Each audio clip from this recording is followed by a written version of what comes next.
I want to talk now about the media coverage of a workplace dispute involving Teal MP Monique Ryan and her former Chief of Staff Sally Rugg, who alleges the member for Kooyong pressured her to work excessive hours.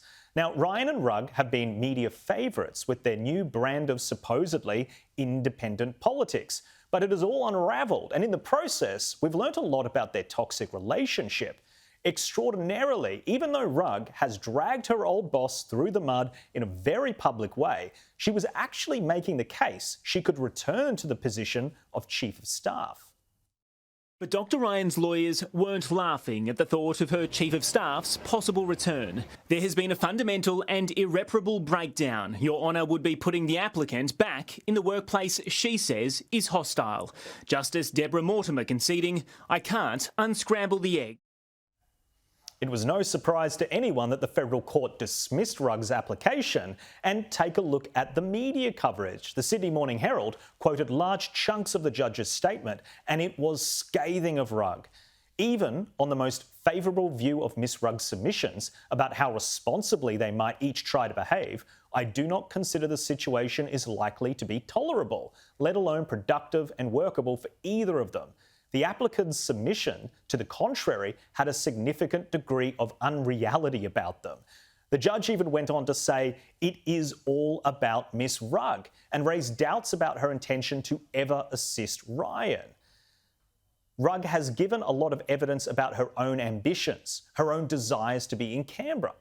In short, it wasn't the best day for the former activist, GetUp director and head of the organisation Australians for a Murdoch Royal Commission. Her credibility took a hammering. So how did the ABC report it? After all, Rugg is a frequent guest at the national broadcaster and is always warmly received. Activist, author, campaigner, executive director of Change.org Australia, and my friend too, Sally Rugg, welcome. Good afternoon, Patricia. Thanks for having me on. How lovely, best of friends. But what about the ABC's more formal court report? Sally Rugg had hoped to keep working for her boss, Teal independent Monique Ryan, while she sued her. But the federal court today ruled that was untenable, saying there is no real working relationship left between Miss Rugg and Dr Ryan. It's the first major decision in what could be a long-running dispute, with consequences well beyond the walls of Parliament. Yep, that was it. That report contained none of Justice Mortimer's observations regarding Rugg's credibility. But funny enough, it did contain this. The life of a political staffer is one Sean Kelly knows well. He worked long hours as an advisor to Julia Gillard and Kevin Rudd. I think it's not sustainable for anyone. There is a very high rate of burnout. Very few people do it for many years at a time, and that means there isn't a lot of experience in Parliament House.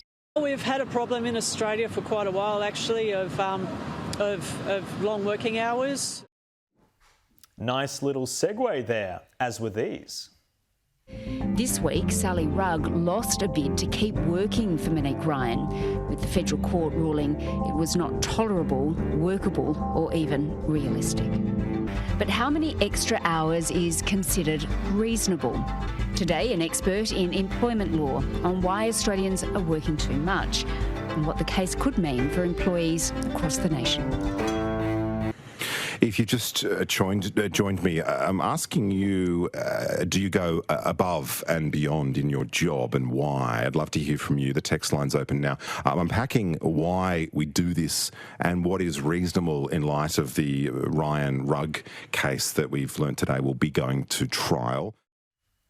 If you didn't know any better, you'd think the national broadcaster was trying to portray the far-left Rugg as sympathetically as possible. Credit to Andy Park, though, for giving a voice to this feedback. On the text line, there is a strong rhetoric around dismissing Rugg's claims. Things like, Sally Rugg is in dreamland. You can't expect to take the most senior job in a politician's office and work a 40-hour week. This one too, I don't think Sally Rugg was at risk of dying from overwork. Sophie, I think a lot of journalists around the country, and I think a lot of political staffers as well, had a raised eyebrow reading some of Rugg's claims in that about working too long, considering that is kind of what you have to do when you're a chief of staff. But all that aside, what did you make of the ABC's coverage of this issue? Well, it is interesting, Jack, because it seems to be quite sympathetic in some of their reporting. I will note there's reports out today of who Sally Rugg's friends are in the media and multiple people at the ABC. Now, I'm not saying that's unusual.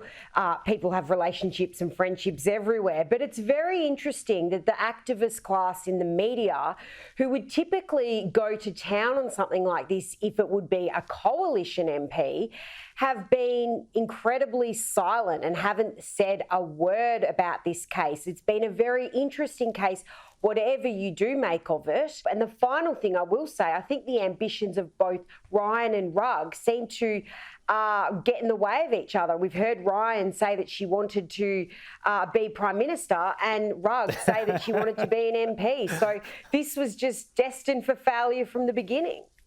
I mean, what a complete clash of egos, isn't it? Daisy, what's your take on the story?